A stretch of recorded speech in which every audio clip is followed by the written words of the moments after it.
یہ کہنا کہ ہم ہارے ہیں، انہوں نے کہا بالکل ہم ہارے ہیں، خواجہ سعد رفیق بھی آ رہے ہیں، رانا ثناءاللہ بھی آ رہے ہیں، جاوید لطیف بھی آ رہی ہیں، لیکن یہ کہنا کہ ہمیں ہروایا گیا ہے یہ غلط ہے۔ ہاں، رانا صاحب نے یہ فرمایا کہ ہاں یہ بات کہی جا سکتی ہے یا مانی جا سکتی ہے کہ ان کو جتوایا نہیں گیا۔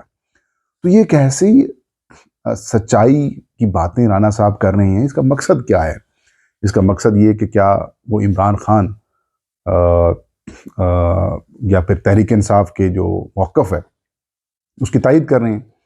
براڈلی اسپیکٹ میں تو یہی ہے کہ وہ تائید کر رہے ہیں، لیکن جو مقصد ہے اس ساری گفتگو کا وہ شہباز شریف کو ڈینٹ ڈالنا ہے، وہ شہباز شریف کی حکومت کو کمزور کرنا ہے، وہ شہباز شریف کے حالات اور جو معاملات ہیں ان کے اسٹیبلشمنٹ کے ساتھ یا پھر پاورفل سرکلز کے ساتھ ان کو ڈیمیج کرنا ہے۔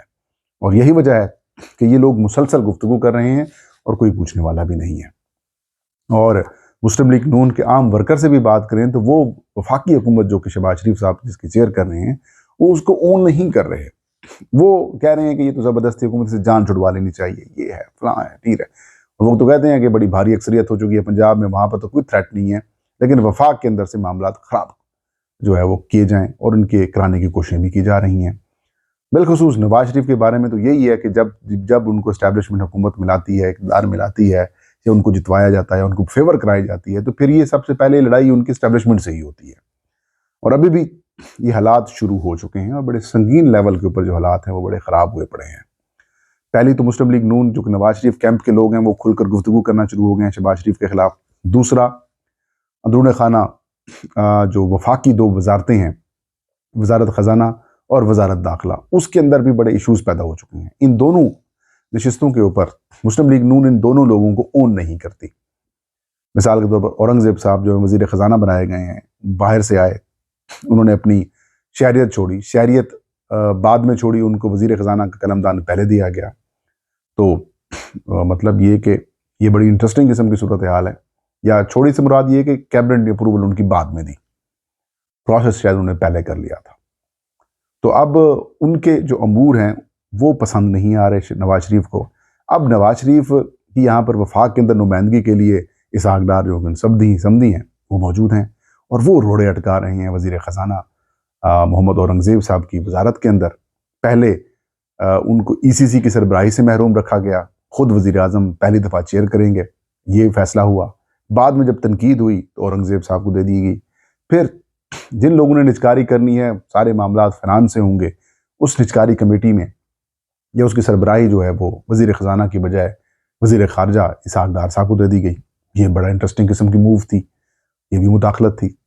پھر کونسل آف کامن انٹرسٹ میں جنہوں نے پیسے ڈیوائیڈ کرنے ہیں، دینے ہیں، ان میں وزیر خزانہ کو شامل کرنے کی بجائے جناب اسحاق ڈار صاحب کو شامل کر دیا گیا، وزیر خارجہ کو۔ تو اختلافات بڑھتے جا رہے ہیں۔ اسی طریقے سے ایف بی آر کے اندر جو ریفارمز ہیں وہ نہیں ہونے دی جا رہی، اسحاق ڈار صاحب کے لوگ بیٹھے ہوئے ہیں۔ تو اختلافات اب اس لیول کے اوپر پہنچ چکے ہیں کہ وزارت خزانہ کے اندر بھی مداخلت کی جا رہی ہے۔ پھر آپ کو پتہ ہے کہ محسن نقوی صاحب کے ساتھ کن کے لنکس ہیں، آصف علی زرداری کے ذریعے اسٹیبلشمنٹ کے ساتھ بھی ان کے معاملات بہت بہتر ہیں۔ مطلب وزیر داخلہ ہو کے بھی چیئرمین پی سی بی ہیں، اور چیئرمین پی سی بی وزارت داخلہ یہ وہ۔ اب محسن نقوی کے حالات بھی کافی خراب ہیں، ان کے بھی معاملات جو ہیں وہ کافی بگاڑے جا رہے ہیں۔ ان کو مرضی کا آئی جی اسلام آباد نہیں دیا جا رہا، وہ چاہتے ہیں کہ جو آئی جی پنجاب ہیں وہ آئیں، لیکن مریم نواز نہیں دے رہی، ان کو نہیں آنے دے رہی۔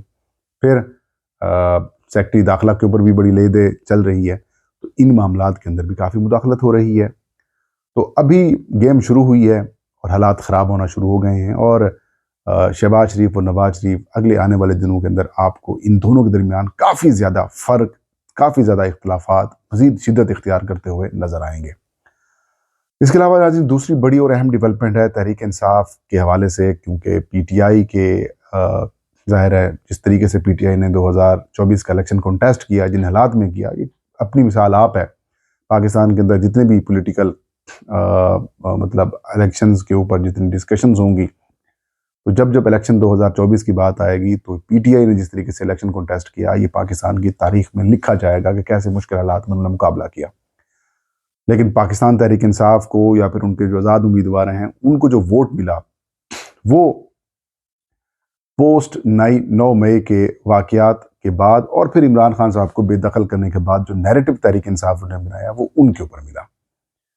کارکردگی وغیرہ کچھ نہیں، مطلب اس کے اوپر ڈسکشن نہیں، لیکن جو نیریٹو تحریک انصاف نے دیا اس کے اوپر ملا. اب علی امین گنڈاپور صاحب کو جو ہے وہ وزیر اعلیٰ بنایا گیا، خیبر پختونخوا عمران خان صاحب نے ان کو بنایا، لیکن چند روز پہلے ان کی جو کور کمانڈر ہاؤس ہے وہاں پر کیبنٹ کے ساتھ وہ گئے، وہاں پر افطاری ہوئی اور اس کے اوپر کافی زیادہ تنقید کی جا رہی ہے.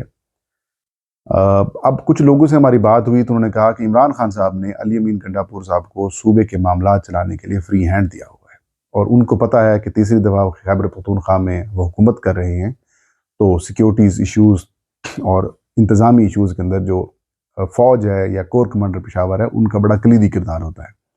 تو ورکنگ ریلیشن شپ کے حوالے سے انہوں نے کہا کہ عمران خان صاحب نے ان کو مکمل طور پر آزادی دی ہوئی ہے اور وہ وہی کر رہے ہیں، جبکہ کچھ لوگوں نے یہ کہا کہ وہاں پر افطار ہوا اور سیکیورٹی اور کچھ دہشت گردی کے واقعات ہیں ان کے اوپر بریفنگ دی گئی. لیکن تحریک انصاف کے لوگ یہ سوال اٹھا رہے ہیں کہ یہ بریفنگ سی ایم ہاؤس میں بھی ہو سکتی تھی، لیکن پھر پی ٹی آئی کے لوگ کہتے ہیں کہ کیونکہ ایک روایت ہے کہ کور کمانڈر ہاؤس میں افطار ڈنر جو ہے وہ کیبنٹ کے لیے دیا جاتا ہے، تو اس سینس میں ہوئی تھی، باقی کوئی پولیٹیکل ڈسکشن بھی نہیں ہوئی اور باقی معاملات بھی نہیں ہوئے اور نہ ہی وہاں پر کوئی کیبنٹ میٹنگ ہوئی ہے. صرف کیبنٹ کے ممبرز وہاں پر جا کر ان کو بریفنگ دی گئی ہے اور افطار ڈنر ہوا ہے.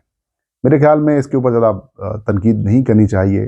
سیکیورٹی کے معاملات کافی زیادہ ایشوز کر رہے ہیں اور ایسی صورتحال کے اندر جب پی ٹی آئی کو پورے ملک کی حکومت ملنی چاہیے تھی، صوبے کی ملنی چاہیے تھی، پنجاب کی، اگر ایک صوبے کے اندر ان کو محدود کیا گیا ہے، پھر ان سے مخصوص نشستیں بھی چھینی گئی ہیں، تو پھر ورکنگ ریلیشنز اگر چلانے ہیں تو ظاہر ہے سب کو لے کر چلنا پڑے گا ساتھ، اور آپ نے ڈیلیور بھی اگر وہاں پر کرنا ہے تو ظاہر ہے اب خیبر پختونخوا کی عوام کا اتنا قصور تو نہیں کہ وہ مسلسل ایجیٹیٹ کرتی رہے، لڑائیاں کرتی رہے، ایشوز بناتی رہے.